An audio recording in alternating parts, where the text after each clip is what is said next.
Bonjour et bienvenue à tous. Aujourd'hui, on va développer un peu plus cette question du piège du New Age en utilisant le principe de précaution qui aujourd'hui est très familier.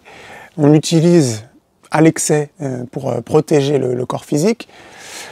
Et par contre, on l'applique très rarement sur les questions existentielles. C'est-à-dire que sur des questions qui ont un enjeu encore plus grand que ce corps physique, c'est-à-dire où est-ce qu'on va après la mort, qui est Dieu, quel est le sens de notre vie, eh bien, généralement, on n'applique pas ce principe de précaution. Donc l'idée, vraiment, c'est d'insister sur ça. S'il y a une vérité, eh bien, c'est de notre responsabilité de la trouver.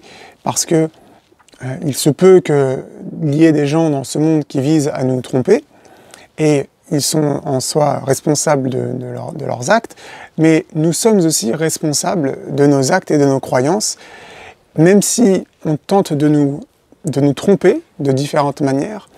C'est de notre responsabilité de trouver la vérité et de ne pas accepter sans réfléchir tout ce qu'on nous dit. C'est toute la question de l'autorité spirituelle, mais aussi de l'autorité de manière générale. Donc, pour déjouer ce piège, il y a en fait deux aspects importants à comprendre. C'est d'abord la notion de préjugés, les préjugés qu'on peut avoir individuellement ou de société sur une idée, qui vont nous empêcher d'accéder à la vérité si nos préjugés vont à l'encontre de la vérité. Et le deuxième point, c'est l'autorité qu'on accorde, parfois de manière très légère, parfois de manière biaisée, ou parfois parce qu'on s'est fait tromper par ceux qui se prétendent être de l'autorité. Parce que si on suit aveuglement quelqu'un qui vise pour objectif de nous emmener au bord d'un précipice, eh bien la responsabilité de celui qui nous a guidés vers le précipice, elle est grande, elle est plus grande que la nôtre, mais ça n'empêchera pas qu'on tombe dans un précipice. Donc, si on veut éviter de tomber dans un précipice ou ailleurs, il vaut mieux ouvrir les yeux et savoir où on va avant de faire confiance à un guide quel qu'il soit. Donc ces deux points-là sont très importants et c'est avec ces deux critères-là que on peut discerner la vérité si on est en mesure de trouver des informations suffisantes. Parce que ça aussi c'est un problème. Dans certaines cultures, dans certaines époques, des informations étaient jusqu'à aujourd'hui d'ailleurs, mais sont censurées, sont interdites.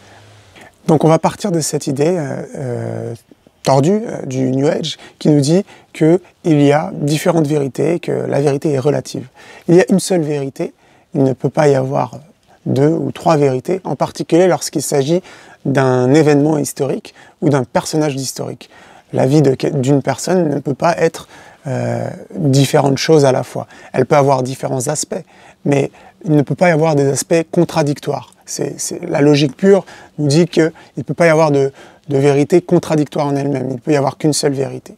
Donc, imaginons qu'on est aujourd'hui en l'an 3000, donc dans 1000 ans, et on se trouve dans une assemblée de gens qui ont des idées et des théories contradictoires sur Hitler.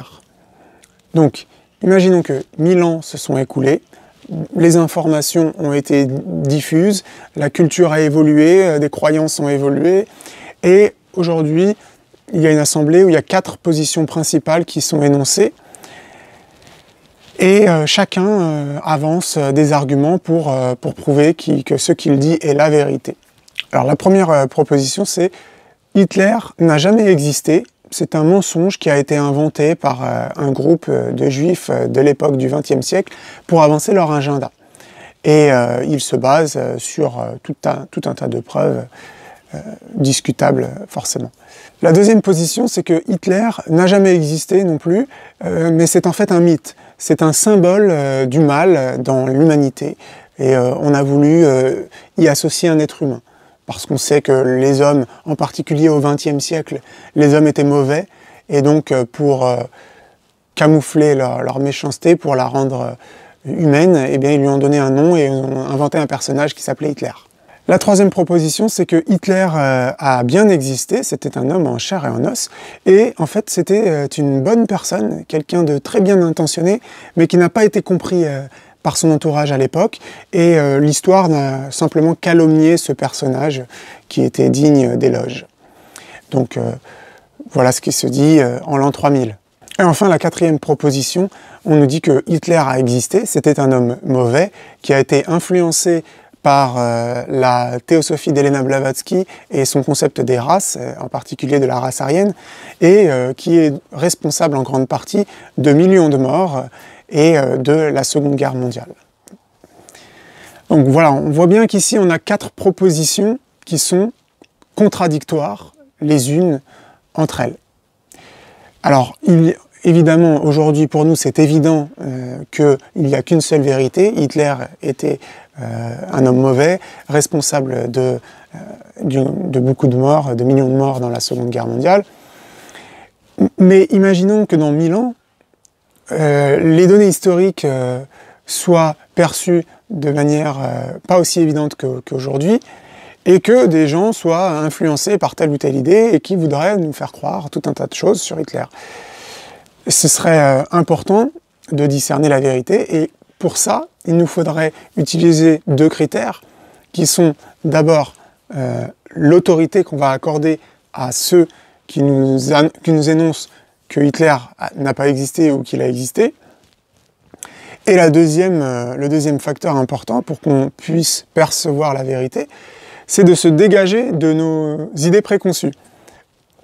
Parce que imaginons que dans 1000 ans, il y a un pays ou une culture qui a décidé, pour une raison ou une autre, que Hitler n'a pas existé.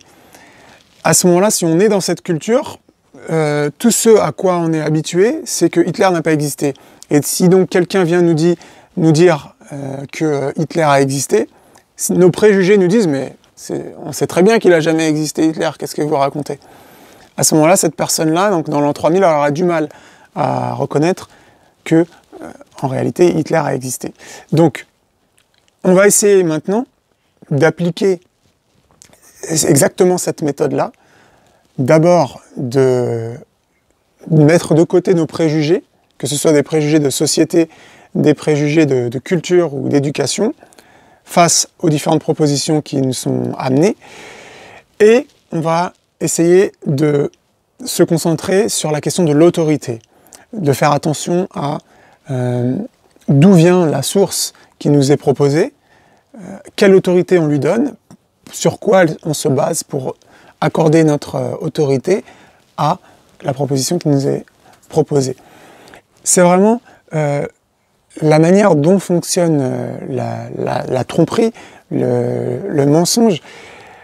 Elle utilise cet aspect de la psychologie humaine dont j'ai parlé il y a 2 épisodes, qui est qu'une fois qu'on s'est accroché à une idée, une fois qu'on a donné crédit à une idée ou à un personnage, notre jugement est engagé. Et donc, c'est très difficile de revenir en arrière si quelqu'un vient nous contredire. C'est pour ça qu'il est essentiel, si on veut corrompre une partie de la population, ou toute la population, d'arriver le premier, en fait, dans le champ idéologique, d'être le premier à venir imposer une doctrine. Parce qu'une fois qu'on a fait accepter une idée à un peuple, ou à une personne, quelle que soit l'ampleur de notre stratégie, une fois que ces gens-là, ils ont accepté une idée, eh bien, ils sont associés à cette idée, ils s'en font, ça fait partie de leur personnalité, et si quelqu'un d'autre vient et veut leur proposer une autre idée, ça va être beaucoup plus difficile parce que on n'aime pas revenir en arrière sur ce qu'on avait décrété être la vérité. C'est donc toute l'importance de l'éducation, et c'est toute l'importance d'entrer dans l'éducation des enfants. C'est pour ça que les francs-maçons ont comme champ de bataille l'éducation nationale, et c'est pour ça qu'ils font des lois pour sortir certaines idées de l'éducation, imposer d'autres idées dans l'éducation. Entrons directement dans le Saint des Saints avec Pierre Mollier, la mémoire du lieu. Donc là, nous entrons dans le Grand Temple. Le Grand Temple impressionne par sa taille. Une partie de l'histoire s'est écrite ici. Depuis 1852, il reçoit les travaux maçonniques les plus éminents. Entre 1880 et 1814, toutes les lois fondatrices de la Troisième République, le suffrage universel bien sûr, mais aussi la loi sur la liberté de la presse en 1880, la loi sur la liberté d'association en 1901, les lois sur la laïcité, la séparation de l'Église et de l'État en 1905, toutes ces mesures ont été discutées dans ce lieu avant d'être discutées puis votées au Parlement et mises en œuvre par la Troisième République. Merci de votre invitation et d'avoir rappelé que nous étions une obédience, que je préside une obédience de plus de 50 000 membres aujourd'hui. Et comme vous le savez vraisemblablement, le Grand Orient de France comporte en ses rangs de très nombreux acteurs du monde éducatif, qu'il s'agisse évidemment des enseignants ou de l'ensemble des acteurs de périscolaire, et cela depuis l'enseignement primaire jusqu'à l'université. Nous considérons que l'école publique est le pilier et le creuset de la République. Est-ce que vous avez toujours une influence politique ? Oui, certainement. L'influence de la maçonnerie est même peut-être plus importante encore, voyez-vous, que sous la Troisième ou la Quatrième République. Elle se place à un autre niveau, autre part. Où ça ? Écoutez, il n'y a pas aujourd'hui d'associations, de groupements, de syndicats dans lesquels les francs-maçons ne se trouvent et aux postes de responsabilité les plus éminents. Et donc, lorsque on passe de 10 à 15 ans à l'école, dans un mode de pensée bien particulier, dans lequel on nous a exposé des vérités et que tous nos camarades d'école, toute la société suit cette même idée, à ce moment-là, c'est beaucoup plus difficile pour une personne d'aller trouver une vérité la vérité si elle est contradictoire à ce qu'on nous a enseigné. Et ça s'applique pas seulement en France, ça s'applique pas seulement à l'athéisme, ça s'applique à plein d'autres choses dans d'autres cultures, puisqu'il y a cette espèce de masse idéologique qui est imposée, pas uniquement en France. Les idéologies sont différentes, mais c'est le même principe. Les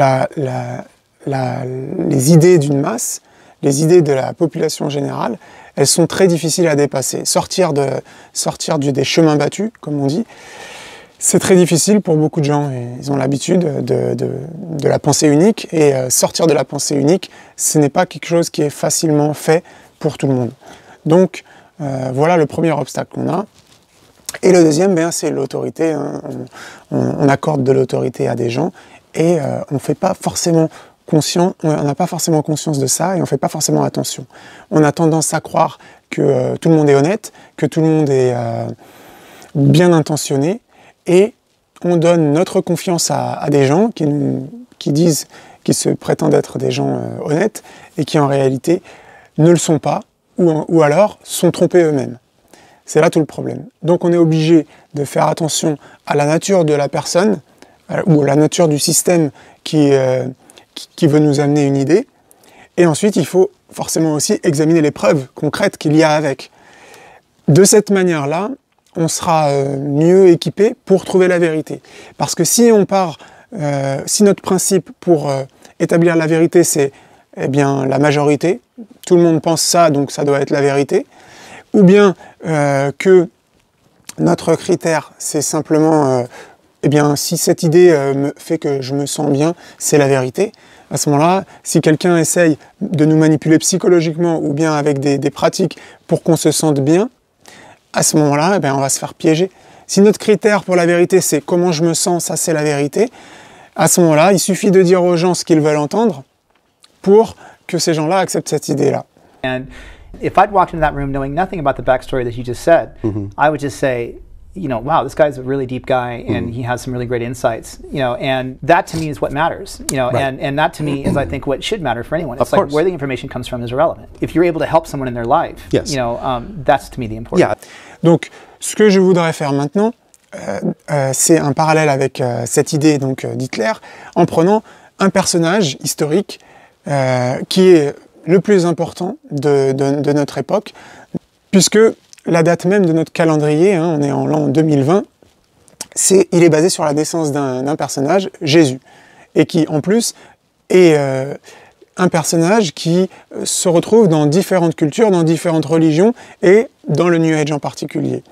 Donc, si on voit qu'il y a des propositions contradictoires sur Jésus, et qu'on sait aujourd'hui qu'il n'y a qu'une seule vérité, alors à ce moment-là, de trouver la vérité dans toutes ces propositions contradictoires nous prouvera que tout le reste, toutes les autres propositions sont fausses. Donc ce que je vais vous proposer, c'est différentes propositions, et ensuite on va les examiner individuellement, enfin plus en détail chacune d'entre elles, avec ce critère-là. Le premier critère, chacun doit faire ce travail, puisque chacun a des préjugés individuels, mais le premier critère, c'est examiner nos propres préjugés par rapport à cette position-là, et ensuite examiner l'autorité de la personne, ou de l'entité, ou du groupe qui nous amène cette proposition-là, et les preuves sur lesquelles elle se base pour nous amener cette proposition. Et puis, surtout, ces propositions-là sont contradictoires, mais elles sont aussi associées à des propositions, ou plutôt des définitions, ou des conceptions sur qui est Dieu, qu'est-ce que l'homme, quel est le but de la vie, et qu'est-ce qu'il se passe après la mort. Donc voilà un tableau récapitulatif des 9 propositions qu'on va examiner, et on va voir que donc elles sont toutes contradictoires sur la nature de Jésus. On va voir ce qu'elles impliquent sur qui est Dieu, ce qu'il se passe après la mort et le but de notre vie. Mais aussi, on va s'apercevoir, après avoir étudié les 9 propositions, qu'en réalité, il n'y a finalement que 2 groupes. Mais pour l'instant, on va rester sur 9 propositions. Donc on a, la première proposition, c'est l'athéisme de Onfray, qui dit que Jésus n'a pas existé. Parce que d'après lui, c'était une supercherie des Juifs du 1er siècle. La deuxième proposition, c'est celle qui est exposée dans le film Zeitgeist, et qui dit que en fait, Jésus aussi n'a pas existé, que c'était simplement une allégorie du soleil. Donc on va examiner ça plus en détail. La troisième proposition, c'est celle de Yogananda, qui nous dit que Jésus a bien existé, mais que c'était en fait un avatar de Krishna. La quatrième proposition, c'est celle de la théosophie, qui est aussi l'idée du New Age, hein, généralement. C'est que Jésus était en fait un maître ascensionné, disciple de la grande fraternité blanche, disciple de Sanat Kumara. Alors, tout le monde ne mentionne pas Sanat Kumara, mais on nous dit dans différentes versions du New Age que Jésus, donc, c'était un maître, un enseignant. Voilà, un enseignant parmi d'autres. La cinquième proposition, c'est celle des satanistes qui nous disent que Jésus, c'est l'ennemi du diable. Ce n'est pas Dieu, puisque pour eux, Dieu, c'est le diable, c'est Satan. Et Jésus, il existe, mais c'est l'ennemi. La sixième proposition, c'est celle des Juifs orthodoxes, ceux qui ont rejeté Jésus comme Messie. Pour eux, Jésus a existé, mais ce n'était qu'un imposteur qui s'était fait passer pour le Messie. La septième proposition, c'est celle de l'islam, qui nous dit que Jésus était un prophète. Voilà, un grand prophète certes, mais un prophète néanmoins, et que le plus grand prophète, le dernier, c'était Mahomet. La huitième proposition, c'est celle de l'Église catholique romaine, qui nous dit évidemment que Jésus a existé, et qui fait partie de la Trinité divine, mais qu'il est légal, et on a tendance même à nous dire qu'il est presque inférieur à Marie. Donc Marie serait l'égale de Jésus. Ma Gesù è uno spirito. Gesù non è uno spirito. Gesù è una persona, è un uomo.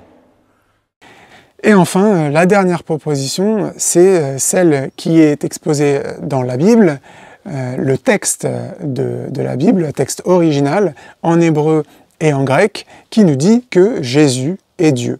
Il est le Fils de Dieu, dans la Trinité, le Père, le Fils et le Saint-Esprit, et il est donc Dieu. Donc, évidemment, ici, il y a 9 propositions qui sont contradictoires les unes entre elles, puisque si Jésus est Dieu, tel que nous le dit la Bible, eh bien, il ne peut pas être l'égal de Marie, il ne peut pas être un prophète, il ne peut pas avoir été un imposteur, il ne peut pas être l'ennemi du diable, enfin si, il est l'ennemi du diable, mais dans le sens qu'il ne peut pas être inférieur au diable, plutôt.